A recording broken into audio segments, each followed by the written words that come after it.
Hi Saseni family. Mtandao umeleta shida.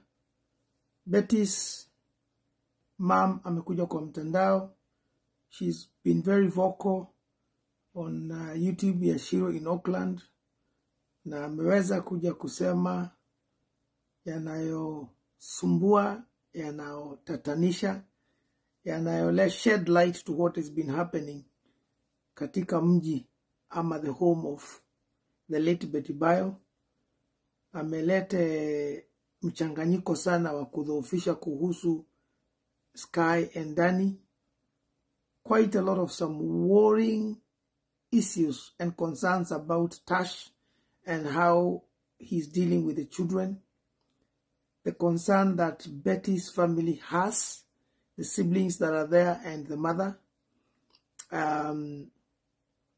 She has brought worries about ya kwamba hakujulishwa Betty alikuwa mgonjwa in time. Alijulishwa 1 week before she passed on, ya kwamba alikuwa mgonjwa na leukemia, and she's raised a lot of concern ya kwamba mimi kama mama mzazi I should have been made aware of that soon as my child went to the hospital, or aliambiwa na daktari yako na ugonjwa kama hiyo ambayo is not a small disease. Sio eti ni kama homa ama umeshikwa na malaria. No, this is a big disease that has actually taken that last born of this woman. Anasema then that went very quickly, and the next thing she had was Betty is dead. And then akauliza mambo ya postmortem, akapelekeanishwa hivi na hivi na hivi. Mambo ilienda very quickly and Betty was laid to rest. But there's some concerns zile ambazo tungependa kuangalia katika hii video ambayo tunataka kuenda nao. These videos zimejaa kwa mtandao, but we look at analyzing things. There is something that Betty's mom is raising that is serious concern. Mama yake Betty anasema ya kwamba Kanyari is a good man, that he and Kanyari gets on very well. She and Kanyari gets on very well na watoto, but she and Tash has never gotten on. Anasema ya kwamba Tash ni mtu ambaye hamuelewi. She's very articulate akisema Tash actually traditionally hajaoa na hajawahi oa Betty, ya kwamba tu alienda kuvisit nyumbani and they brought the little thing that people usually come and say hi. Ndani ya Ukikuyu inaitangwa ugodhie kumenya mushie. But traditionally ni lazima kuchinjwe, ni lazima kufanywe nini if you are to actually marry a girl traditionally. That did not happen. So in a nutshell, what she's saying, Tash was actually not Betty's husband. Kumekuwa pia na quite a lot of worry and concerns ndani ya hiyo video ambayo amesema Betty alikuwa anaishi ndani ya very abusive relationship whereby she was physically being beaten and abused physically. Kwa hivyo imelete shida kwa mtandao, and the way people were seeing Tash imeanza kushift. Wale watu walikuwa wanasema sijui Kanyari ni mbaya sana. Kanyari is actually now seen to be the best person. The story is a lot, watu wangu. Stories are pesa, stories are nini, stories are all sort of things. But anyway, in this video, we just wanted to zero in on what this woman said. Mama Betty anasema, wakati Betty alipass, even after not knowing and not being notified, na via Kanyari amekuja akalete the same allegation ya kwamba pia alijulishwa Betty amekufa wakati Betty amekufa. But he acknowledges that Betty actually rang him when she was sick in bed, but he was not around kuja, na akamwambia kuja chukue watoto. We now are starting to see things unveil, and we are starting to ask questions. Did Betty actually want Kanyari to have custody of the children before she passed on? Ni kwa nini alikuwa anaitia Kanyari watoto ambia kuja wachukue? wakati alikuwa kwa bedridden huko kwa hospitali. But anyway, mama ya Betty hapa anasema ya kwamba wakati mtoto wake alikufa, family ilikaa chini na wakakubaliana na Tash.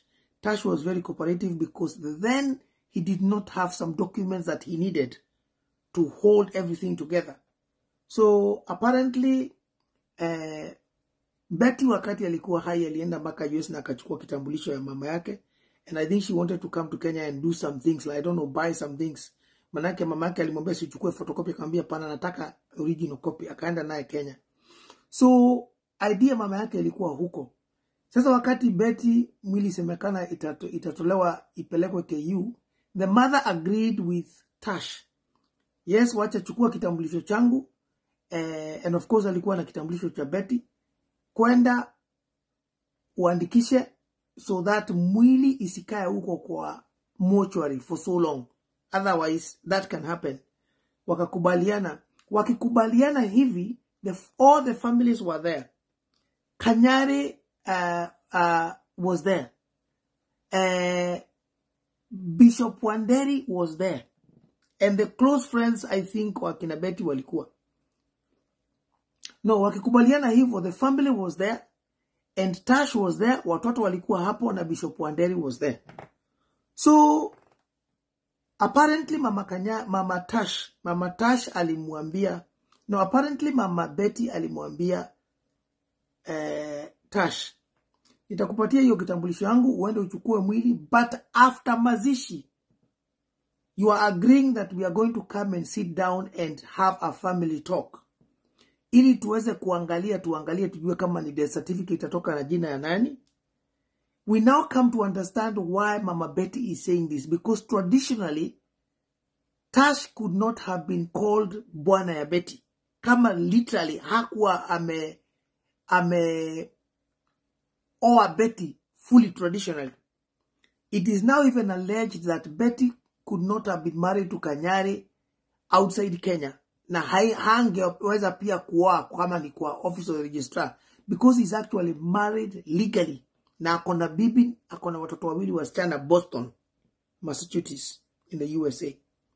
Bibi. There's other stories that are being said, but at least huyo moja anajulikana, akona watoto wawili wasichana, tusichana tudogo, na wanaishi Massachusetts. No, Boston. So hangeweza kumuoa. So this is why now inaonekana why Betty's mom wanted the death certificate to be in her name, because Betty's dad was not there. So she was the legal. Na yeye anasema she was the next of kin of Betty with everything. So wakati walikutana na wakakubaliana hivyo, Tash agreed to sit down with the family. Lakini after mazishi, Tash aliloko watoto na akafunga kila kitu, akakataa kuchukua simu, and hakuja kwa mkutano hiyo ambayo ilikuwa ni ya familia, ili waweze kuongea, ili Mama Betty amwambie what her mind was about watoto na nini na vitu za Betty na kila kitu. So the story is then said according to Mama Betty ya kwamba Kanyari aliattend, but Tash alikataa, and from there hawajaongeleshana. Apparently imekuwa party after party kwa Betty. All sort of things are happening. Kuna serious concern. Watch our next video, because I'm coming to talk about the safeguarding concern ya watoto. That is my area, and I'm serious, and I don't give an iota of worry about nikienda kuongea kuhusu mambo ya safeguarding watoto. But huyo jamaa alikataa. It is said that the guy is literally after every penny. Sijui kama ni trust fund ya watoto, sijui kama zile zilichangwa kwa mazishi, sijui kama ni apparently Mama Betty amesema alishalazimisha Betty amnunulie lori huko, sababu he's a truck driver in America huko Dallas, Texas. Betty alishamnunulia lori mbili, moja ya 5 milioni na nyingine ya 8 milioni. Ukitaka kuona historia yote enda kwa Shiro in Oakland YouTube.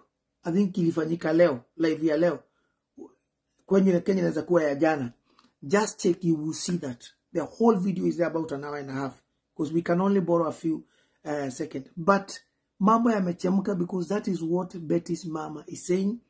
Jamaa amekataa na watoto, na amesema ule mtu anataka watoto ampeleke kotini.